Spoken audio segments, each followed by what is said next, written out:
que você gosta tanto dessa árvore? Ela é minha. Só por isso? Os frutos. Os frutos dela são venenosos. E a estrutura que a gente montou do filme é essa menina de 13 anos conversando com o pai. A base desses diálogos é a base do diálogo, são os diálogos do unicórnio do livro. E é sempre a menina contando uma história para o pai. E a história que a menina conta é a história do Matamoros. E o filme tem pouquíssimos diálogos. Então é quase um contrassenso você fazer um filme sem palavras que é baseado em palavras, né?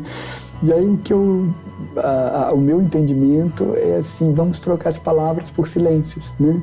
Vamos tentar entender a sensação que aquelas palavras provocam através de um observar o mundo, né? Para mim é muito desgastante fisicamente, psicologicamente, emocionalmente fazer um filme. Então, quando eu faço é porque não tem jeito, assim, ele tem que ser feito. E acho que a Hilda veio dessa inspiração muito forte, assim, do tipo, tem que fazer, sabe?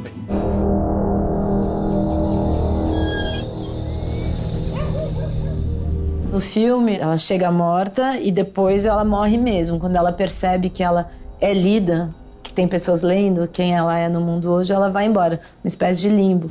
Hilda pedindo contato com o povo cósmico. E quando eu cheguei no quarto dela, assim, eu vi uma caixa de papelão cheia de fita cassete. Que ela fazia essas experiências de gravação, de tentativa de comunicação com os mortos. Aí, imediatamente, eu pensei, o filme tá dentro dessa caixa. Então, no caso, ela vai ser a morta, querendo entrar em contato com os vivos, né? Os amigos, os leitores. Aí, na hora que eu tava indo embora, eu fui na cozinha pegar minha bolsa e a cozinha é meio escura e tinha uma bacia de acerolas em cima da mesa. E bem na hora que eu passei, entrou um raio de luz, assim, pela porta e bateu bem em cima da acerola e ficou aquela coisa vermelha, assim, enorme, brilhante, né? Aí eu falei pro Mora Fuentes, vem ver que bonito, né, que tá essa imagem. Daí ele começou a rir e falou... A Hilda falou que ela sempre daria sinal da presença dela pela cor vermelha. Então, o vermelho também foi talvez um objeto quase, né? Foi o filme que me escolheu. Eu estava aqui quietinha.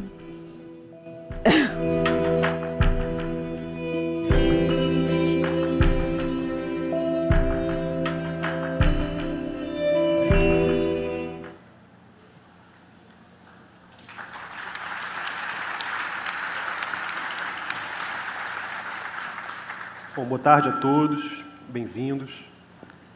Como vocês certamente se lembram, na semana passada, na segunda-feira, 16 de julho, para ser mais específico, houve um dos eventos mais significativos da política mundial dos últimos tempos. Um encontro a portas fechadas entre o presidente russo Vladimir Putin e o presidente americano Donald Trump em Helsinki, na Finlândia. Depois do encontro, houve uma coletiva de imprensa em que o Trump chocou muita gente, se alinhando ao Putin em uma série de questões, no que foi interpretado amplamente como uma vitória política do presidente russo. Isso todos nós vimos, todos nós lembramos.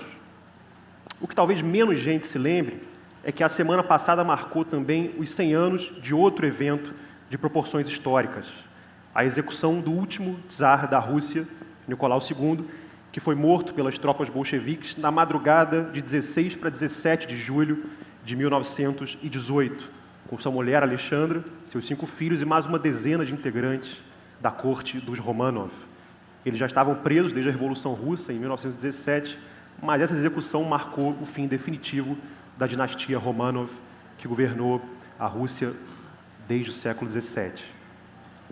Esses eventos e os seus protagonistas podem parecer muito distantes, mas um observador, comentando a repercussão do encontro entre Trump e Putin em Helsinki, fez a ligação entre o passado e o presente. Ele escreveu na sua conta no Twitter o seguinte: Putin incorpora o poder de Stálin e o prestígio dos Románov para tornar a Rússia grande outra vez. Esse observador, claro, é o nosso convidado de hoje, o historiador e romancista inglês Simon Sebag Montefiore. Ele está numa posição privilegiada para comentar o presente da Rússia, porque conhece como poucos o passado do país.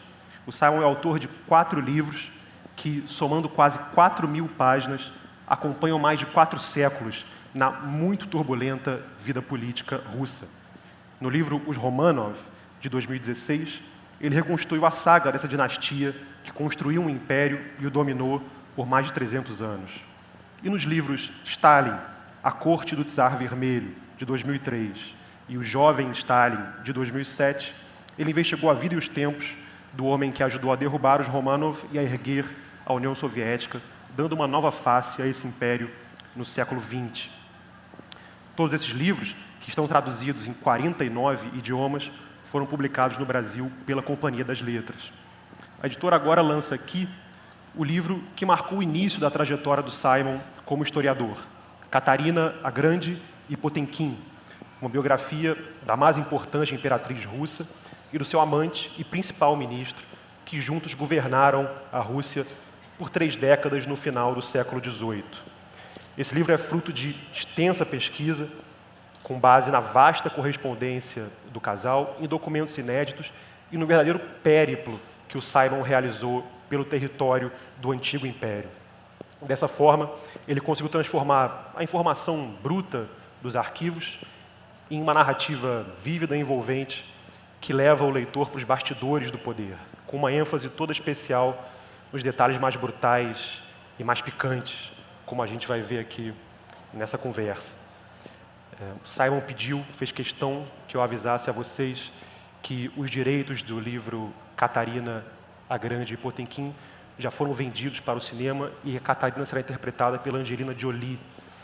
Então, uma informação importante aqui que a gente traz para vocês. Very important. Esse livro saiu em 2000 na Inglaterra e chega agora ao Brasil com uma nova introdução em que o Simon diz que Catarina e Potemkin são personagens mais relevantes do que nunca no século XXI, como prova o filme com Angelina Jolie, naturalmente. Simon, então, para começar a nossa conversa, a gente pode partir daí. Você diz, nessa introdução nova ao livro, que a Catarina e Potemkin voltaram ao centro da encruzilhada onde a história se encontra com o noticiário político. Por que esses dois são personagens tão relevantes no século XXI? Thank you so much, everyone, for being here today. Thank you very much, guys, for sharing this, riding with me in this triumvirate on stage. And it's just great to be here in Paraty and Brazil for the first time. So exciting. So thanks for having me. Now, you ask about Catherine the Great and Potemkin, which is the book that's out today. I mean, by the way, this is my favorite of all my books, so it's lovely to be talking about it. Catherine the Great and Prince Potemkin were the most humanistic rulers that Russia's ever had, including today. Their sexual and romantic relationship is heart-rending, heartbreaking, and utterly touching. Their letters are astonishing records, not only of love, but also and sex, but also of all the other things that great people in the 18th century talked about. They talked about art. They talked about their sex lives. They talked about building palaces, gardening, and of course their health, especially hemorrhoids, were a favorite subject of everyone in the 18th century. So just for that alone, they're very relevant today as well. But in terms of geopolitics, Potemkin was the man who founded the Black Sea Fleet of Russia, who took half the Ukraine, who annexed the Crimea. Together they made Russia a Middle Eastern power. They bombarded the Syrian coast in the 1770s. So just from that short introduction, you can see that President Putin in many ways has emulated their political program exactly. And so that's one reason why this book is now being republished in Russia now. E Simon, para a gente conhecer um pouco mais da sua trajetória até chegar a esse seu primeiro livro, para a gente conhecer um pouco mais da sua trajetória que levou a esse primeiro livro, antes de escrever sobre Catarina e Potemkin, você chegou a trabalhar no mercado financeiro, depois se arriscou como jornalista, viajando pela União Soviética durante o colapso do regime comunista. E durante essa pesquisa você teve grandes experiências. Você foi um dos primeiros ocidentais a entrar no túmulo do Potemkin, em uma igreja na Ucrânia. Você descobriu a placa que anunciava a morte dele e que estava esquecida embaixo de um piano em um mosteiro na Romênia. Então, eu queria saber como é que surgiu o seu interesse pela história russa e como foi o desafio de recolher tanto material sobre esses personagens. Yeah, I mean, strangely, I was indeed a financier once, a banker. I had a job, I had to go to work every day in a suit. I was pretty disastrous, actually, as a banker. I have to confess. I once lost $300 million I'd sent off somewhere, and no one could find it for 24 hours. But I was calm, but everyone else was in a complete panic. I can't think why. And so I retired. When the Soviet Union started to break up, I immediately went out to the ex-Soviet Union, and I traveled around everywhere. I went to a company that did bed and breakfast stays, and I said, they said, do you want to go to Leningrad? And I said, no, I want to go to Tbilisi, Samarkand, Grozny. And they said, well, we've never sent anyone to those places before, but we'll start with you. And every place I arrived, a coup d'etat or civil war broke out almost instantly on my arrival. And I had amazing adventures. I remember in Georgia, for example, one of my favorite places, I arrived in Tbilisi, and there was already a civil war starting almost the day I arrived. And the president was besieged in his palace. And he was a crazy guy called Zviad Gamsakhurdia. And he was besieged by an army led by an ex-gangster boss. And these guys were surrounding the palace, but I managed to get into the palace because the president was a Shakespearean scholar. And I said I'd done Shakespeare too, and I could discuss King Lear with him, which I thought might be appropriate at that moment. And amazingly, a guy came back with lots of guns and said, yeah, come, he'll discuss King Lear with you. So they took me gunpoint in the presidential palace, and there he was, and I spent many days with him. And after about a couple of days, I thought I'd better ring my mother, because I'd been in this place with the civil war going on for several days. So I said to him, Mr. President, is there any chance I can ring my mother? Because the only satellite phone in the whole city is on your desk. He said, no problem, I'm going to give a speech from my balcony to my followers. And while I'm speaking, you can sit at my desk and you can phone your mother. So he went outside and he started shouting at the crowd, and the crowd were shooting guns off and this sort of thing. And I rang up and I said, hello, hello. And I said, hi, Mom, it's Simon. She said, where the hell are you? You're not in Georgia, are you? A civil war's broken out there. And I said, I know, and I'm in the middle of it. And then she said, what's that noise in the background? She said, sounds like Hitler giving a speech. I said, yeah, same sort of idea. Anyway, so that was the beginning I had many, many extraordinary things happen to me. And the best thing was that when I write about empire, when I write about empires being created or empires falling apart, I understand it. I saw it. For 5 years, I knew all the warlords, all the presidents, the people who led coups, and I lived an amazing, adventurous life. After years of being an investment banker, 5 years as an investment banker, I then made all my dreams come true. I even took part in battles, which I'd always wanted to do. I didn't really regard myself as a journalist, but more of a witness. And the last one was Grozny. And Grozny was terrifying, the war in Chechnya in 1994. And then it all became a bit serious. A bit strange, and we can talk about that a bit later, but this was a great introduction. And when I decided I wanted to write about Catherine and Potemkin, I realized that no one had ever used the Russian archives to talk about Catherine and Potemkin, and she was always described as a nymphomaniac, and there was a sort of sniggering nature about her sexuality. And also, Potemkin was regarded as the creator of false Potemkin villages, as you know, and as a sort of pimp for Catherine. And so I decided I would find out what the real truth of the story. And so I started to work on this story. But Russia had always fascinated me because my family came, my mother's family were Russian Jews, and they escaped from the pogroms in 1904. So I had always been gripped by Russia. And as soon as I could, once I'd survived the wars at the end of the Soviet Union, I said, I don't want to die out here. I haven't written any books or had any children yet. So I must correct both things at once. Okay. Bom, então, boa tarde a todos, todas. Queria agradecer só, inicialmente, a Flip e a Josélia, em particular, pela oportunidade de falar da cultura russa, da cultura e da história russa, tão inesgotável e apaixonante. Tá? E aqui ao lado do Simon, que é autor de livros importantes, tá, de referência nessa área. Eu queria perguntar inicialmente, Simon, sobre a tradição russa de escrita biográfica, tá? Já que você se dedica a biografias de indivíduos, de parcerias, tá? De cidades, como é o caso de Jerusalém, tá? Ou de dinastias inteiras.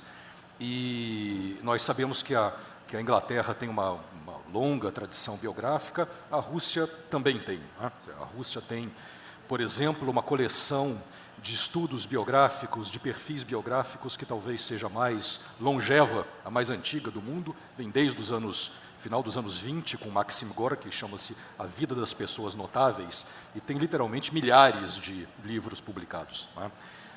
Então, eu gostaria inicialmente de saber se você dialoga com essa tradição russa de biografias, não é? Em que medida você lida com esse repertório, não é? Crítico e teórico produzido na Rússia, nos seus pontos de vista, nos seus trabalhos sobre a Rússia? Yeah, it's an interesting question.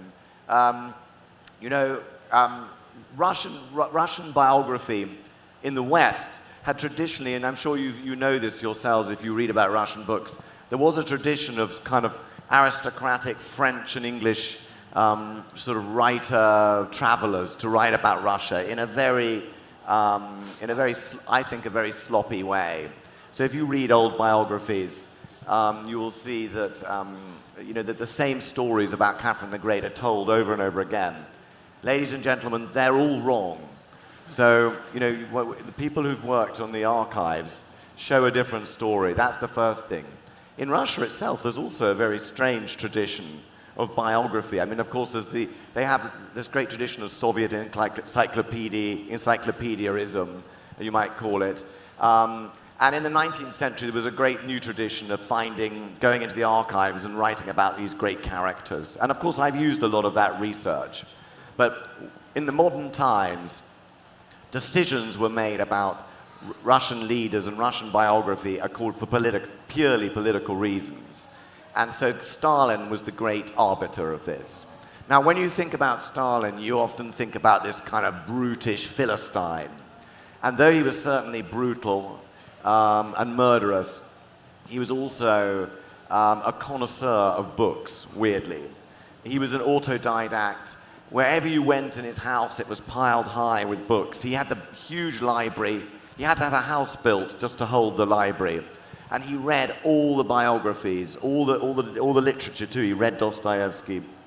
By the way, you've written about Dostoevsky. When Stalin was banning some of the books, one of his people said, I know, but isn't Dostoevsky pretty good? And he said, it's because it's so good that I'm banning it. So, he had self-knowledge about what he was doing in literature. So obviously he identified himself with great czars, great reformers, and they had to be men. So he promoted and ordered and commissioned movies and history books and studies of Peter the Great and Ivan the Terrible above everybody else, because wow, it's the KGB, I think. He ordered a lot of that, so he identified himself with Peter the Great. So in answer to your question, there was a massive amount written about Peter the Great, and virtually nothing on Catherine and Potemkin, because she was a woman. She was decadent. They were They were aristocratic, extravagant, citizens of the world. So even though they were great imperial conquerors, they were everything that Stalin was against, except for that. You know, when I was writing my Stalin biography, I was very lucky. I found that Stalin's favorite young man, who had been the son of his heir apparent, Zhdanov, was still alive, and he was in his 80s. And he was also a member of Stalin's family, because he married Stalin's daughter, Svetlana. And he was in Rostov. So I went down to see him, and I spent 2 whole days with him, and we just talked about history. And he told me about this great scene. It was in about 1952. Stalin was in Georgia on holiday, the most powerful man in the world. You know, he had the nuclear weapons, he had defeated Hitler, but he was in his 70s. And he was sitting down there in the beating sun, and on a veranda surrounded by books. And he was talking about Russian history. And he said, you know, we've never written about Catherine and Potemkin. But he said, but Catherine and Potemkin were 2 of the greatest statesmen Russia ever knew. They succeeded at everything they wanted. And part of Catherine's genius was that she found Potemkin. So that was the place, but of course nothing was written about them until the 90s. And one reason why I wanted to write the book was that it was virgin territory. You know, no one had really written about it. And when I arrived to work in the archives, I was talking about this yesterday. The Russian archives are very hostile. I'm sure in Brazil, if you turn up in the archives, the archivists want to help you find things. But in Russia, no way. And so when I arrived in the archives, I said, have you got any letters between Catherine and Potemkin? No. I said, well, have you got any letters to Potemkin? No. I said, I've been told they're all in this room. And I gave her the number. She went, oh, all right, come. So she brought out the documents. And when I sat down to start working on them, there was a gallery above me. It was an old palace this archive was in. She brought me the first documents, and with my heart beating, I opened them, and suddenly there was this squealing sound, and something alive landed on my head, and I ripped it off, and it was a kitten. And I looked up, and she was up there, and she just said, "Welcome to the Russian archives."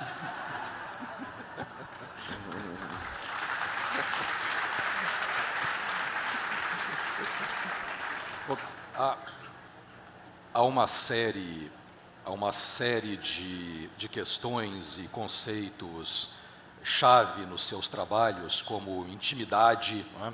A questão do público e do privado, né? A personalidade, que costumam ser pensadas na tradição russa de uma maneira muito diferente, né? De certas tradições europeias, ocidentais. Você poderia comentar um pouco como, né, esses temas da privacidade, enfim, da intimidade ou da alcova, né, o tema da mesa, são tratados na cultura russa?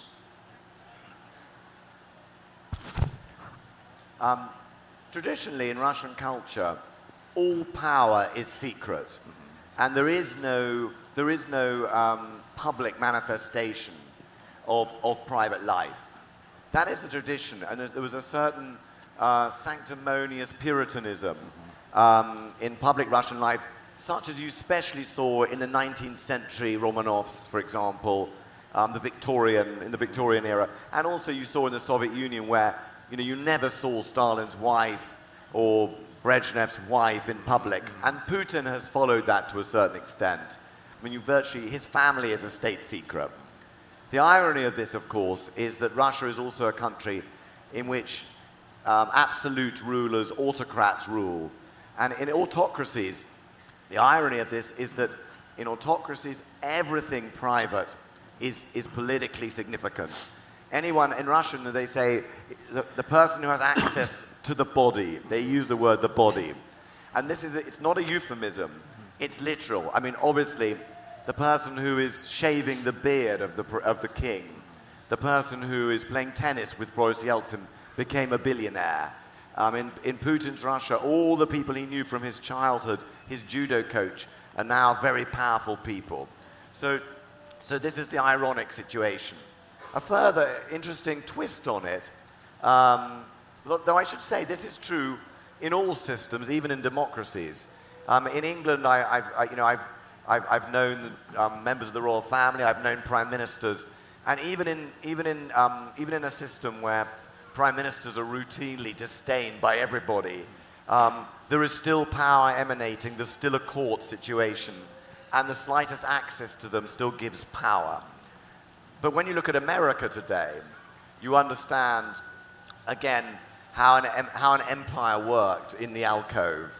And you see that everybody who has access to Donald Trump from any part of his life and his career has power. But power is a fascinating thing. It's liquid. It's like mercury. It's always in flux. It flows the easiest way it can get to the source, the ruler. And if the ruler moves, one channel of river of power can change and dry up, and another one can flow faster. So that is the nature of power. Simon. Thank you. Bruno falou sobre essa questão da intimidade, do público, do privado na sua obra. Bom, o nome da nossa mesa é O Poder na Alcova. A gente não pode decepcionar o público, né? O sexo é um tema central no livro sobre Catarina e Potemkin, mas, sobretudo, no seu livro sobre os Románov, que cobre, claro, toda a dinastia. E nesse livro a gente é apresentado, por exemplo, aos elaborados rituais particulares de Pedro o Grande, que foi o mais importante czar russo, e tinha o hábito de promover reuniões privadas, que ele chamava primeiro de Companhia da Alegria. E depois, conforme elas foram se tornando mais sofisticadas, ganharam o nome de Assembleia de Tolos e Bobos da Corte, totalmente fanfarrões e totalmente bêbados. Isso é real, isso está no livro do Simon. No livro você descreve o funcionamento dessa espécie de corte paralela e, a certa altura, inclui uma nota de rodapé que eu vou ler aqui na íntegra para vocês. Entre um variável elenco de aberrações, Pedro sempre gostou de gigantes. Seu gigante francês, conhecido em russo como Nicolai Gigante, e que depois foi exposto, primeiro vivo e depois morto embalsamado, no gabinete de curiosidades de Pedro, e suas gigantas finlandesas sempre se vestiam como bebês, enquanto os anões, em geral, se maquiavam como velhos, ou saíam totalmente nus de dentro de bolos. Pedro gostava muito de seus anões favoritos, que viajavam com ele em seu séquito. Por que você enfatiza tanto esse aspecto da corte dos Románov e como ele pode ajudar a gente a entender o modo como eles exerciam o poder? Well, this is very important. I mean, of course, Peter the Great was one of the great titanic partiers of all time. Peter the Great's drinking festivals, he had giants dressed as babies, naked giants, naked dwarfs. He had people stark naked just with bishops' mitres on, riding pigs round. He had women jumping out of cakes. You've got to think of his parties as a bit like a cross between Game of Thrones and Led Zeppelin on tour. But there was a sensible reason behind it. And the reason, there were two points, sensible, serious points. One was, it was a really dangerous game. People were killed at his parties. Two of his princes had a fight at one party, and one of them stabbed the other in the neck with a knife. He was killed. 3 of Peter's prime ministers, chief ministers, died of alcohol poisoning the morning after one of these parties. And Peter, it never occurred to Peter to cancel the parties. He just said, very strange, people keep dying of this alcohol poisoning after my parties, but when's the next party? But the serious point behind it was, Peter understood theatre. All politics is about theatre, whether it's democratic or not. Ask Donald Trump or Lula or anybody, they know this. So by having these parties, he was rejecting the old Muscovite Orthodox ways of a czar. He was projecting himself as a man above hierarchy, above normal life, a man in control of special forces. And this is one of the reasons why in 17th, 15th, 16th, 17th, and up to 18th century Europe, dwarfs were part of royal courts. They were there to show that royalty was different, special, and beguiling. Now, some of Peter's successors, like Empress Anna, who really was like a villainess from Game of Thrones, she was very cruel to her dwarfs, and she had dwarf throwing competitions and dwarf fighting competitions. And if the dwarfs refused to play along, she had them beaten. And she loved sort of loved jokes that were pretty disgusting. For example, one of her dwarfs went to bed with a goat and announced that he was about to give birth to a baby goat.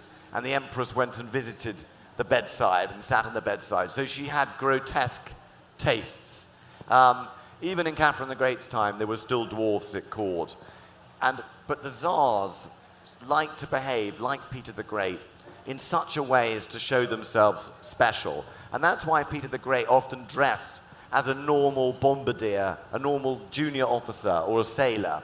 Because he wanted to say, like, I can appoint somebody else to pretend to be Caesar. I'll walk behind them. But everyone will know that I'm really in power. And Potemkin was very much the same. Now, you mentioned sex, a subject I'm very embarrassed by. But I'm going to talk about it anyway, only because you insist. Sex was a real problem, not for Peter the Great, not for male rulers. But the fascinating thing about Russia in the 18th century was that this most chauvinistic country in Europe, still is the most chauvinistic country, had a century of female rulers, basically. And this was because Peter the Great did something unwise with his own dynasty. He murdered his own son. A very unwise thing to do in a hereditary monarchy, but sometimes he would say essential. So he had no direct heirs, and so a series of women ruled, and Catherine was the last and greatest of them. She had a problem. She was a usurper. She'd overthrown her own husband in a coup d'etat, and he was killed. She could never remarry, because to remarry would align her to somebody more powerful than her. And yet, this was the 18th century, the age of Voltaire and Frederick the Great, and it was an age of libertinism, of sexual freedom, when everyone had mistresses in certain aristocratic and royal circles. And so she herself was an extraordinary woman. She was never a nymphomaniac. I take great exception at that. But she was a highly sexed and liberated woman. Quite unusual even for that time, even for our own time, in fact. And she, from an early age, she wanted a lover. It wasn't just sex. She also said, I have to be in love every day of my life. She needed to be in love with someone to be in love with her. And when she became empress, she was helped at first by Prince Grigory Orlov, the famous Orlov prince. And he was very handsome, very bluff. He was one of the guardsmen who'd helped to seize power. But he was pretty useless in politics. He wasn't a great thinker, reader, worker. He spent his time, he liked jewels, but he wasn't interested in power. And by 1772, she was under enormous pressure. And in Russia, as an autocrat, if you're under great pressure, you're in danger. She faced a peasant rebellion. Her son was coming of age, and he was the rightful Tsar, and many other problems. She needed someone strong, and she knew of a Potemkin. He was just a junior general, a cavalry general, but he was brilliant, and he was as clever as she was. He also had a wonderful head of hair. She said to him, your hair's more beautiful than mine, and I'm a woman. But he also had only one eye after a fight. So she knew that she needed support, but she also knew that Potemkin would dominate her court, and she delayed inviting him to come to her court, but finally she needed him. So she summoned him back from the war, and when he came back, they started this wild sexual love affair, really the greatest sexual affair of her life, and the greatest passion of her life. And this story is told in the letters. Many of the letters are explicit sexually, and many of them are very like emails or sex texts. Some of them just say, "Come to me, make love to me now, I'm waiting for you." Sometimes when he came back from a distant place, he'd arrive and he'd send her a letter saying, "Darling Matushka, I've arrived back in the Winter Palace. How are you?" And you could almost hear the servants running along the corridors, pitter-patter, along the corridors of the Winter Palace, long, long corridors, and they'd give her the letter. And she'd write on it, "Darling, Potemkin, I'm so glad you're back. Make love to me now, where are you?" And then you can hear the pitter-patter of the servants, right, driving back, and they deliver the letter to Potemkin, and he says, "I'm freezing. I need to have a hot bath before I do anything. Wait for me. Have you got any food?" Pitter-patter, pitter-patter. She writes, "I have food. I have the bunnies are hot. Come, hurry up. I want to kiss. Me loves General. General loves me." And then pitter-patter, pitter-patter, pitter. And he'd write, 10 minutes, I'll be there. Pitter-patter, pitter-patter. So very like emails.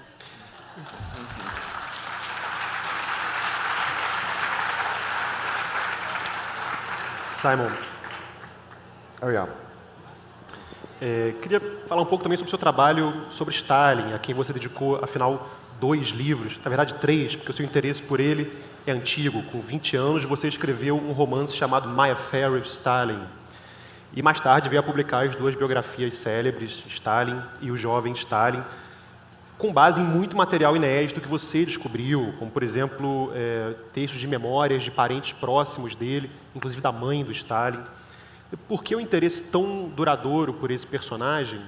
E você pode contar um pouco para a gente o que foi esse material inédito que você descobriu sobre ele? Stalin is one of the great creators of our age, for better or for worse. And he's really also one of the creators of our political culture. Again, not necessarily a good thing.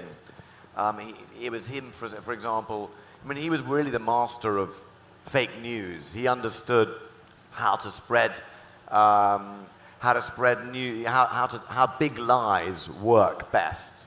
So everything we described as Orwellian after George Orwell's 1984 is really a description of Stalinism. So his influence on our culture is enormous, whether we like it or not.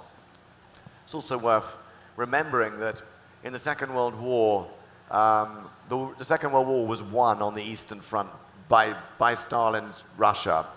You know, I mean, something like only one out of something like 100 divisions was defeated on the Western Front. All the rest, 99% of the war took place in a war of annihilation between Stalin and Hitler. So he's a tremendously interesting character. And he's a tremendously fascinating mix. I mentioned already his autodidact nature, his intellectualism. But he was also very self-aware. He said, we have a system, and our system is bloodletting. We've changed society by killing people. So he was quite open about that. I wanted to write a book that was different from anything anyone had written before. Each of my books are really books that have been written because the book didn't exist. And I often cite my great hero, Benjamin Disraeli, the Prime Minister of Britain, who was also a novelist, and he said, whenever I want to read a book, I write it, which is a nice way of putting it. Stalin biographies before mine were always very political and treated him as a sort of mixture of an ideological creature and a Mephistophelian devil. I wanted to humanize him, to show him as he really was. And I was very lucky because after I wrote Catherine and Potemkin, it was read by all the top people in the Kremlin, including the new Prime Minister, new President Putin himself, who only, by the way, Putin only reads historical biographies. He's not a great reader of fiction. But he read this, apparently. And an order came down. This guy, Montefiore, has shown Catherine and Potemkin, has rehabilitated them as Russian statesmen. So he can have the first access to the Stalin papers. So one day I met my publisher, and my publisher was the Minister of Culture in the Putin government. And he said to me, I have a message for you. And the message is, we're about to open the Stalin archives. People have looked at bits of them, but you're going to be the first person, either Russian or Westerner, who can sit with them and have a look at all of them. So I was overcome, and I went and worked there in these archives. And what I found was fascinating. First of all, it was a new Stalin. So many of the things that we regarded as mysteries I could solve by finding the letters. And just to sort of give you an idea, first, there was killing on a massive scale. Many, many notes just from Stalin saying, kill this person, arrest this person, beat this person harder, all in his handwriting, still smelling of his pipe smoke. Lists of people to kill, signed by the Politburo. But on the diametrical opposite, another file had his letters between him and his daughter, Svetlana, who was 7 years old. And here's the joke with her. She liked to pretend that she was the dictator of Russia. So her letters to him read like this. First Secretary of the Communist Party, Svetlana Stalin, age 7.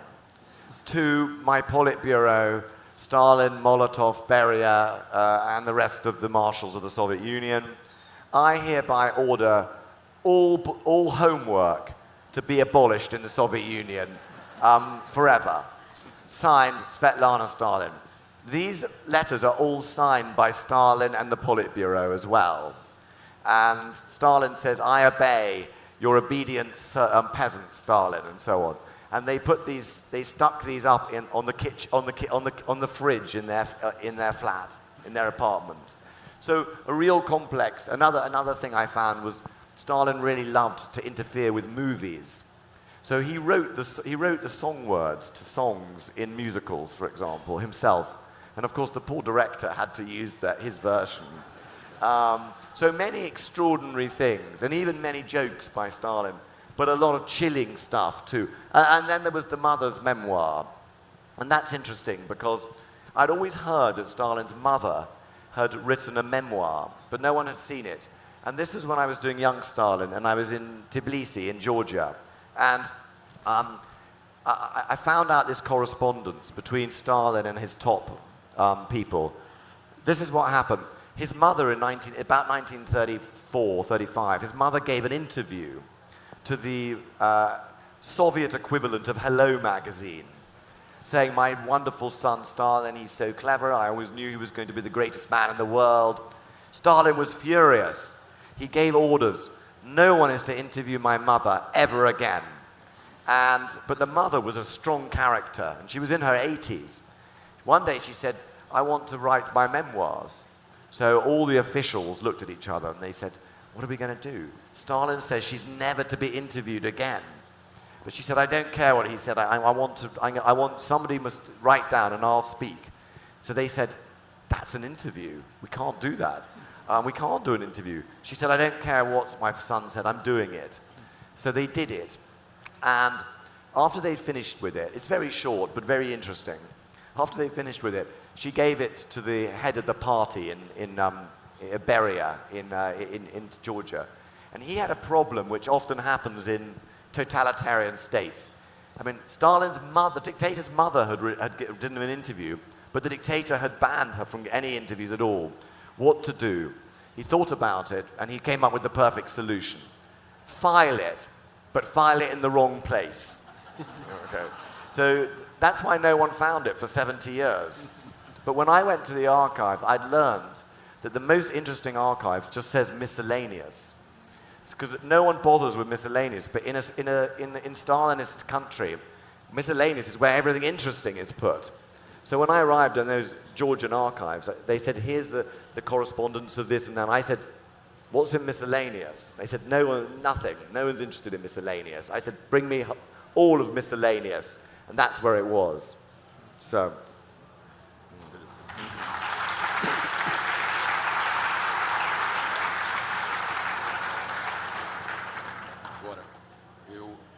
Alô, tá ouvindo? Sim?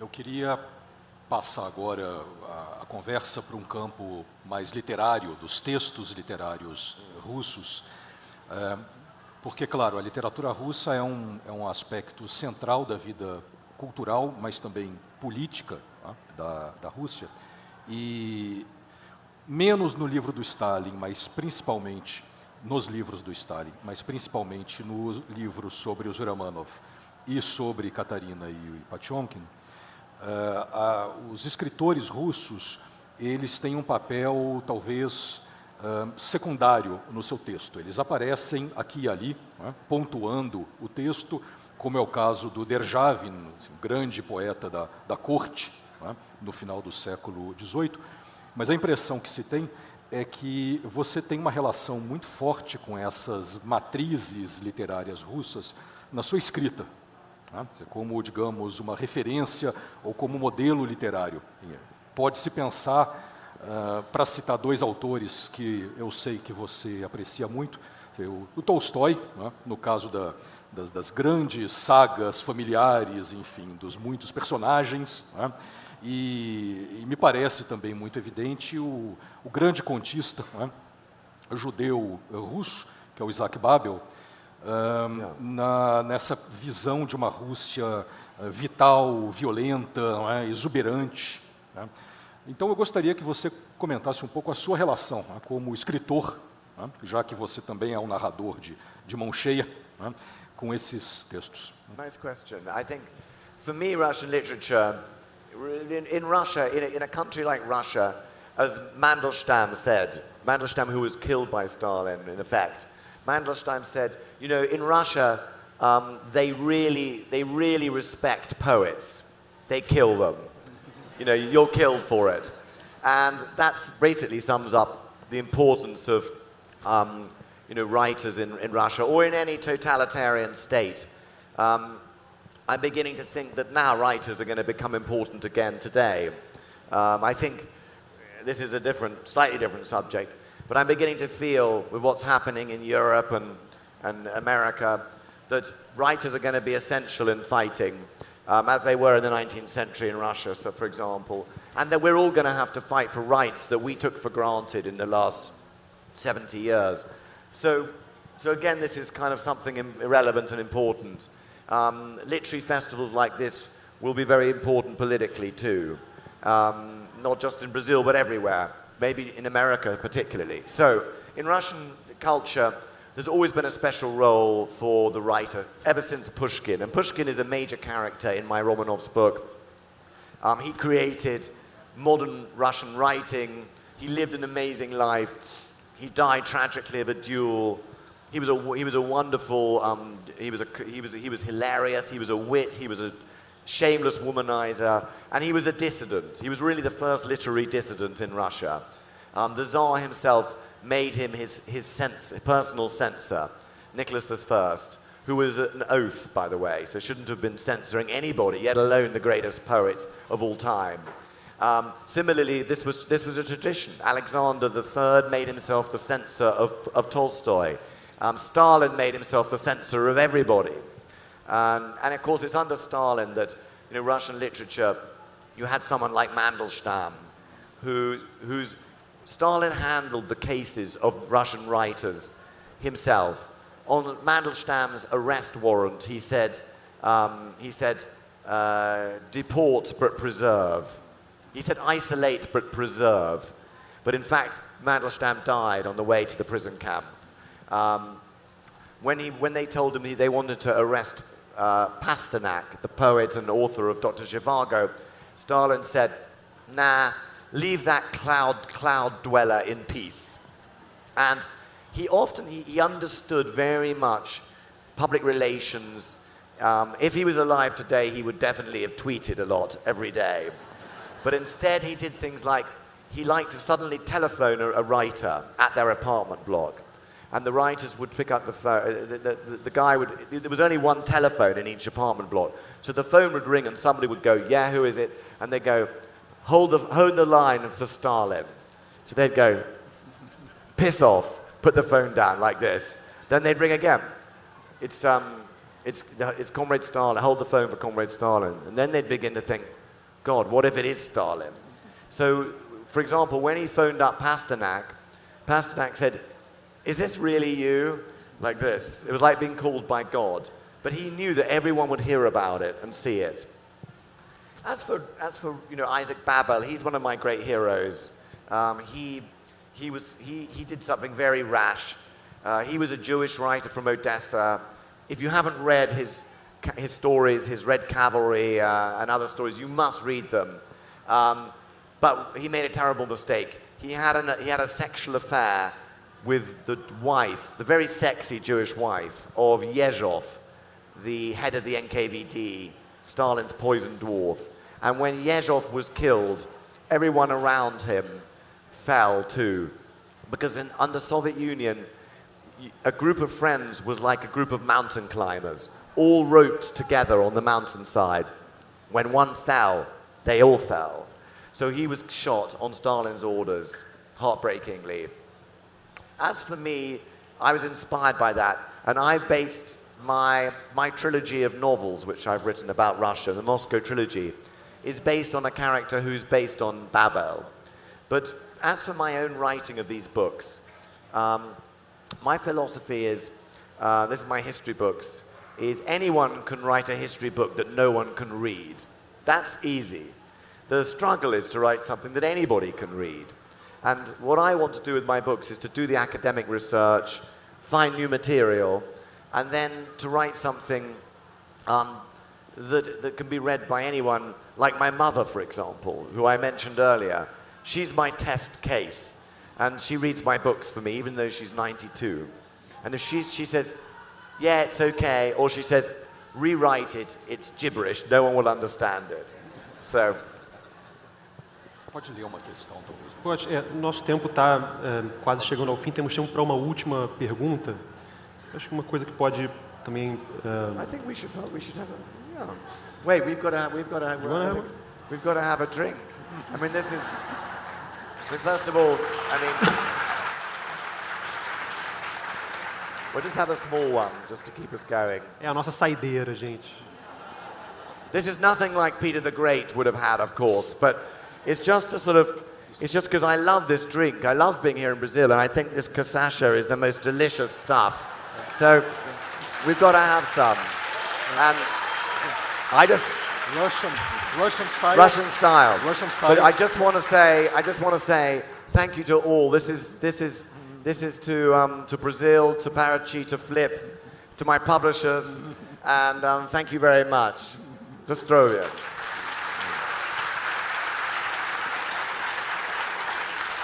Much better now.